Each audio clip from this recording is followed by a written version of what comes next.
literally, look at that. Moonshine. Miracle cure.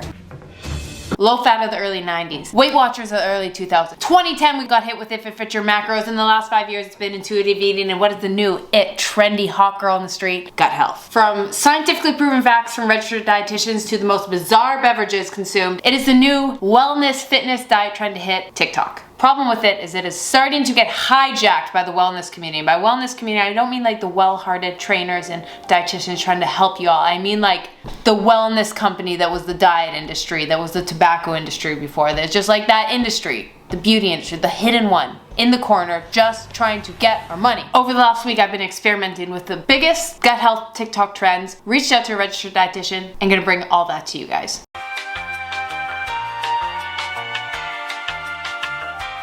First, probably the most important thing, you've heard this 100 times, but you're gonna hear the 101, because if you're not doing it, do it. Eat fiber. For the love of God, eat more fiber. Here's 3 reasons why you need fiber. This is how much fiber you should be eating every day. How much? It's gonna be 21 to 38 grams, really depending if you're a small female, a big male. For myself, it's pretty simple. I think 1 to 2 things on my plate every meal has to be a couple grams of fiber in it. You do the math, 2 to 5 times by 6 portions, boom, you're in that 20s to 30s range. My favorite sources: berries, fruits, vegetables, whole grains, your oats, your barleys, quinoa, beans. That's why we hear beans make you poop, beans make you fart. We're gonna talk a lot about that today, but there's a sneaky side to fiber. If you're like me and you suddenly one day decided, I'm gonna embark on a vegan diet, you start eating your beans, your lentils, your vegetables, you cut out your simple carbs, and suddenly what happens? You can't poop. Why? You didn't drink enough water.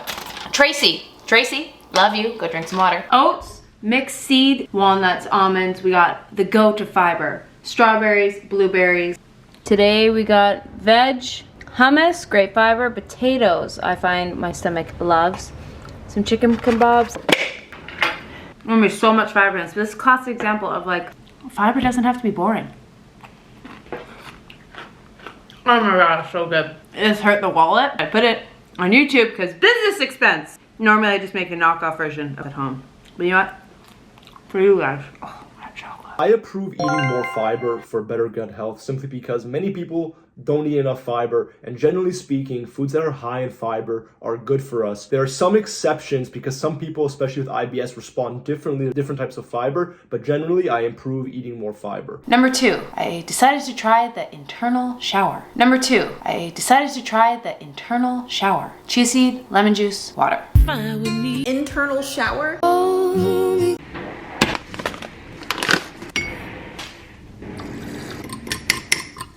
The things I do for YouTube. Chia seed, lemon water, So I've let this sit for like 20 minutes, marinate. I'm gonna drink it. I'm just gonna tell myself it's like bubble tea, which is phenomenal. This literally, I don't get repulsed to many things. Crunch is kind of nice. It's fine. I drink it, it's crunch. I'm like, but I like the chia seed. I want to eat it. It's okay. Honestly, it's better than I thought. Update you in 2 hours what happened. Update, absolutely nothing happened. Overall thoughts, it's great. Chia seeds are a form of fiber. Lemon is a great source of vitamin C. It's great if you have trouble getting fiber in, but my rationale, I'd just rather throw chia seeds in a smoothie. Eat chia seed pudding. Chia seed pudding, low key, can like really slap. So maybe consider that. Drinking 2 tablespoons of chia seed with lemon juice and water. Well, improving your hydration practices is always good for gut health, and chia seeds actually have what's known as soluble fiber, which is actually generally good for gut health as well, and generally well tolerated, so I'll approve that too. The more research we've done, the more we realize the importance of your gut, because you can eat all the proper diet, your body's not actually absorbing the nutrition because your gut is not optimized. It does not matter what you eat because it just comes out the other side. Your body doesn't utilize the nutrients. Also, we are now realizing the gut-brain barrier, the connection between serotonin produced in your gut, oh my god. That we can be in 2 different places. You can be in fight or flight, or you can be in rest and digest. But the more research we do, we realize that we have to start viewing the gut almost as a second brain. Third thing going all over TikTok, fermented foods. Do you even ferment, bro? Eating fermented foods is a great way to just introduce a diversity of microbes into your gut. The more microbes you have, the healthy your gut is gonna be. From Harvard Medical School, fermented foods are a great way to strengthen your gut microbiome. Fiber, fermented foods, this is less of a 1 week thing. This is something I've been doing for a long time, and I significantly notice the difference. And I think that really helps when I travel, because I eat things like fermented foods and have a really diverse microbiome. When I go overseas and try new foods, it's not such a shock to my system. Equipped, it's ready to handle whatever I throw at it. One of the best ways I personally eat fermented foods is a lot of different ethnic cuisines. One of my favorite go-tos is Korean, because kimchi! So today I went and stopped at this Korean street food restaurant, and look at all this fermented fiber in the edamame, just a bunch of pickled things. I was stupid with the pickled and fermented are different. Some fermented fruit, kefir, yogurt, kimchi, sauerkraut. The jar of pickles you have in your fridge, it can be, but most likely it's just pickled with vinegar. You really need are those live cultures. And then yes, fried chicken. Oh my God, stunning. To be a regular on my channel, we're bringing it back. One of my favorite fermented things is a little overly marketed. Yes, do I love it? And we're gonna keep drinking it? Yes. Kombucha! Yes, please. Got raspberry lemonade. If you don't like the taste of kombucha, I get it. I used to not like the taste of coffee and beer. It's one of those things. You just gotta try it a few times and you grow to like it. So nice. You can make it yourself too, but like, I don't trust myself. No. Fermented foods, I approve for gut health in the medium term. When people incorporate fermented foods, rather, like kimchi, sauerkraut, and things like this, generally their gut microbiome diversity, as in the different types of good bacteria, improves and inflammation goes down. So that's a plus. Now, all of this so far is really important to me and something I've been working on coming back from surgery, coming back from travel, getting back into this journey, becoming my most athletic self, because I find it is crazy how much your gut and just feeling good digestion-wise can affect your mood and performance. Number 4, I saw on TikTok, limit of processed food. 3 foods you eat and probably didn't even know they are processed. Eat real food. That's it. Say no to processed food. I'm gonna leave this one up to you. Just realize usually processed food is a little less nutrient dense. This isn't always the case. It's like, how is it processed? Are we talking a chocolate bar? Or are we just talking like a pre-made smoothie? You know, like what is processed? That's such a vague term. Like, does processed just mean it's pre-blended, or is it like a completely just mosh pit? Instead of focusing on limiting food, try incorporating more of the good stuff. As long as you have a ton of nutrients in your day, it's not gonna kill you having some stuff. That's just fun. Eat the Oreo, just don't live off Oreos, because the reality is they're lacking a lot of nutrients. But guess what? They're motherfucking fun. Look at this. Oh boy. All that veg, all the chia seed in a funner form. Wow. Eat seasonally. If you want to limit processed food, focus less on that and focus just a bit more on eating seasonally is my own thing of getting excited. For example, I'm not really excited about eating a salad in the middle of December. Guess what I'm excited about? Pumpkin in the fall. So I eat yams, root vegetables, pumpkin, of like stew meats, darker meats. Limiting processed foods, I think I can approve that generally as good for gut health. Processed foods, that term covers a lot of different things, but generally processed foods don't have a lot of fiber, vitamins, minerals, or antioxidants. And so as a result, they're not really benefiting your gut health. Now, if you eat them in moderation, it's probably all good, but there you go. 5, something I really sucked at in the last 2 years and I was really conscious of this week. Sitting down, relaxing, eating.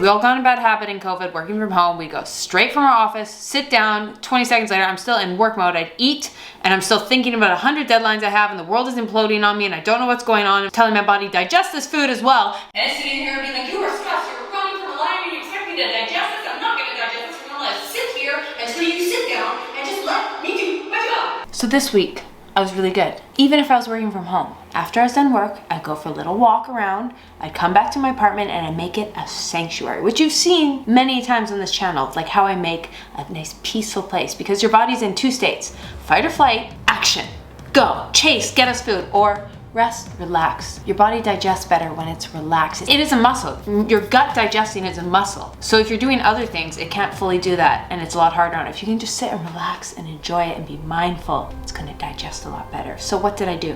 I set the stage. If you've seen in my apartment, I made my food look pretty. I sat down, I took a bunch of deep breaths. I put on my Zen Zone Spotify playlist, got some nice music in the background, maybe my favorite podcast. If you know me, I have no furniture, nothing nice. The only nice little decorative thing I have is my sage diffuser. I moved in, I had a couch and a sage diffuser, so I turned that on. Which brings me to the sponsor of this video, and I'm so geeky about this because if you guys have been following me since Christmas of last year, you know the only decoration I had, my Zen Zone, as I've always called it. Like I have my Zen Zone Spotify playlist, I turned on my diffuser depending on the season. If it's Christmas, I want something pine. If it's summery, I want something citrusy. That guy's 3 years old. Press on, look at that. If you listen closely, you'll hear the water bubbling, so it gives this like waterfall, just a little bit of white noise. It is just such a refreshing smell. I have it on all day. I put one on in the morning, one for work, and one after work, and it's just, I love that idea of stopping work or at the end of work or whatever it is and just taking a moment to like really reset. Honestly, the first reason I ever got diffusers because I love candles, but I find you buy a $20 candle and it's gone like 3 days later, and you can't leave a candle on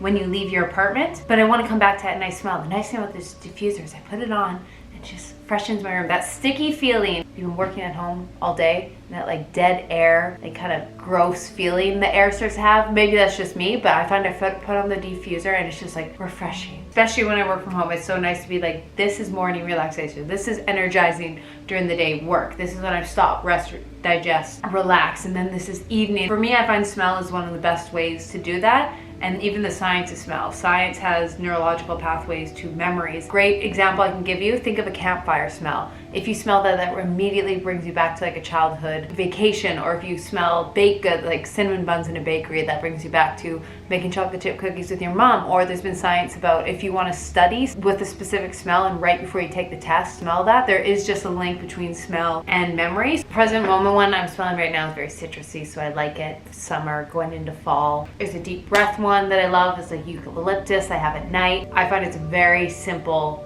way to completely elevate your mood. Sit, relax, and enjoy my meal. And that is what I find so beneficial. If you want to get a diffuser, some new oil. They're roll-on stick, which I got a discount code for you. Use Keltie20. I'll put the link down below, and you'll get 20% off any of your sage purchases. Do I live in a spa? Lower stress levels, 100% improve that for better gut health. There's so much research out there that, you know, meditation and yoga improve symptoms in IBS, for example. You know, stress hormones can damage the gut lining and all sorts of stuff like that. So I definitely approve that. Number 6, bone broth.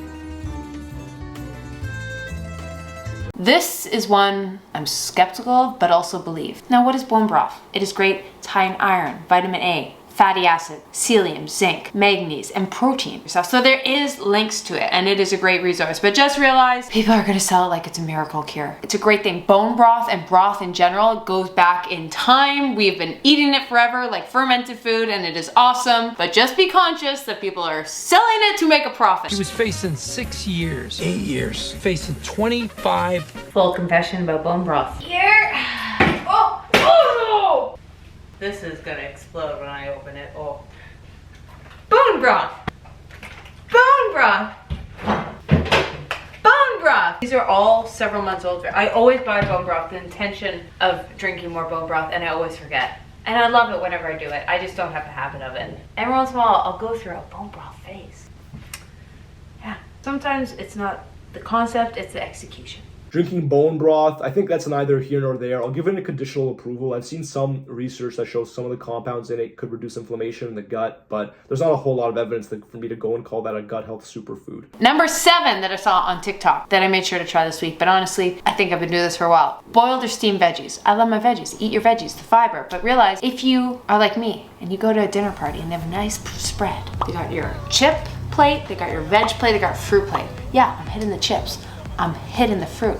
But you know what I'm gonna do? I'm gonna eat so much broccoli and ranch. And guess what's gonna bloat me more than the chips and more than the fruit is that broccoli. Yeah, a little bit of raw veggies is fine. Just realize you are putting your digestive system to work. It's gonna fight, and it is gonna be, that is a little harder to digest. It's gonna get there. It's not the end of the world. But if you're like, wow, eating raw veggies is really hard on my gut, or eating a big salad always leaves me bloated, try boiling or steaming it.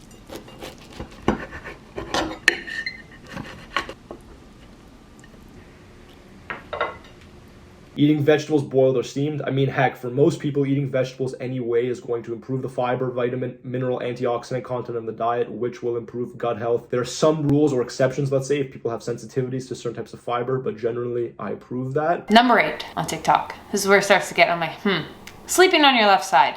I guess it makes sense if it's digestion but like that's one of those things I'm like, if you have a bad sleep because you slept on your left side and you normally sleep on your right stomach or back, the worst thing for your digestion is not sleeping. So it's more important to sleep. But then I guess like if you're indifferent, try it, see if it works. For me, I just naturally sleep on my left. So I'm kind of like, I guess I've got a good digestion. When I'm really drunk, I sometimes sleep on my right. Don't have great digestion, but I'm gonna blame the alcohol. Sleeping on the left side, interestingly enough, there's a good deal of research on this, that this actually helps with acid reflux for those who suffer from it. So if you're living with GERD, which is a gastroesophageal reflux disease, sleeping on your left side might help reduce reflux in the evening. So I approve that. Number 9, eating at regular times. This goes with my rest or digest. It is not the end of the world. There's no, you're gonna gain more fat after 7 p.m. If you intermittent fast, it can just help you put you in a calorie deficit or calorie maintenance, depending on your goals. There's no real science between weight gain or weight loss directly to the time you eat, but it can help you stay within your calorie and macronutrient goals, or it can help your digestion because your body works on a clock. And I see the biggest thing with this when I travel, when I go overseas and it's 2 p.m. here and I should be eating lunch, but it's 1 a.m. over there, my stomach makes the weirdest noises. I get so bloated for a couple days, and that's one of the best way to actually get over jet lag is just getting on an eating schedule there. I'm gonna eat breakfast at 10 a.m., lunch at 3 p.m., dinner at 7 p.m.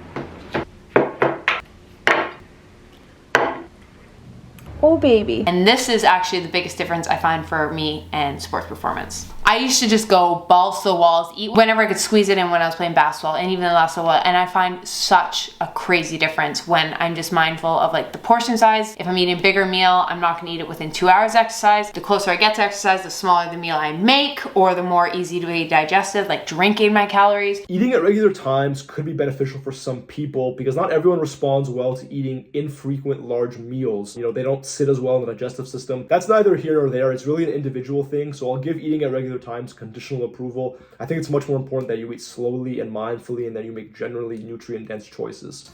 10, drinking olive oil. I'm just like, why? This seems stupid to me. Yeah, olive oil is one of the best things. Look at the blue zones, which is like the 5 places in the world people live the longest. A lot of them drink olive oil or eat olive oil. That's why I was like, hey, if you never get it, have a shot of it. But I'm like, olive oil is delicious. Like olive oil, some salt and balsamic and bread. That's like the best food on earth. Salad dressing, make it with olive oil. I'm just like, cook with olive oil, but have your olive oil. Yeah, it's one of the best things. But like, why do we have to drink it? I'm gonna drink it for your guys' own entertainment, but I'm like, I just consume a lot of olive oil in things. Why do we have to do things like this? Oh, this one's so stupid, I don't wanna do. I could just pretend. Do you know how many times I've contemplated and been like, olive oil and tequila look the same? I'm just gonna pour tequila and a shot glass to do that. No. Some olive oil.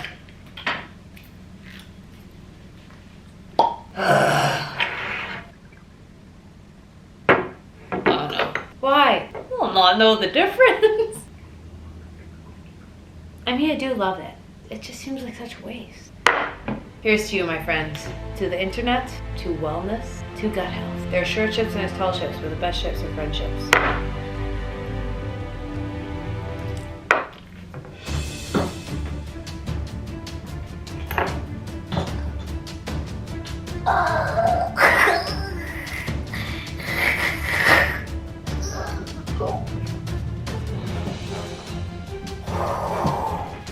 Oh, I don't feel good. It's just so rich. Oh, I honestly feel like I throw that up.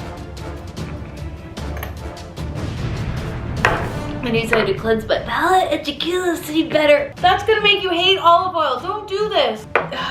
I'm not okay right now. I'm not okay. This was a really emotional experience.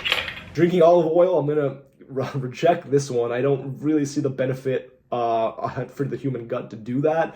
Olive oil definitely has a lot of beneficial components, as do olives, but the idea you need to drink olive oil, not so much. So I'm gonna rank my top 3. First, fiber, most important. Second, rest and digest, which also kind of goes with meal timing. And then the third, honestly, I'm gonna go with fermented foods. When I started eating a bunch of fermented foods, get my probiotics on, it has really helped, like, my gut. I don't know how to describe it, like it's just healthy, it's ready to digest. But also I'm gonna leave this with a word of caution. I love gut health. I love this idea. Optimize how we feel. It's all about how you feel. But like low-key, gut health has also kind of been like a mask for diet culture in a way. I do see it going down that way, and I'm like, let's rein it back. And it's a lot of like, they're eating it for their gut, and I'm like, do you genuinely want to do this for your gut or well-being? And you're not evil for doing this. I'm like, or are you just using this as a way to restrict something from yourself? I do see the creepiness of diet culture and trigger warning, eating disorders. I do see that in this trend, and that worries me. And also on the flip side, I see the wellness industry being like, this is hot, let's sell people, let's sell them miracle cures and probiotics, and this is gonna heal your gut, and this, and like, there's fear mongering. Look how simple, the ones Andy even said were the best. Like, they're simple, cost efficient, eat at regular times, sleep, relax, eat some fermented food and bone broth. They're really cost efficient. Eat your high fiber foods. There's fun stuff you can add like chia seeds and olive oil. But at the end of the day, if you're gonna embark on this gut health, just realize it's all about adding more nutrients, helping your gut. It's not being scared of food. It's allowing you to be able to eat more. Like, you eat fermented food because then you travel and you can eat anything without an upset stomach. It's not like avoidance of anything but these things. Because you're like, oh, that's gonna flare up my gut. I'm like, no. We train. Just like how you work out.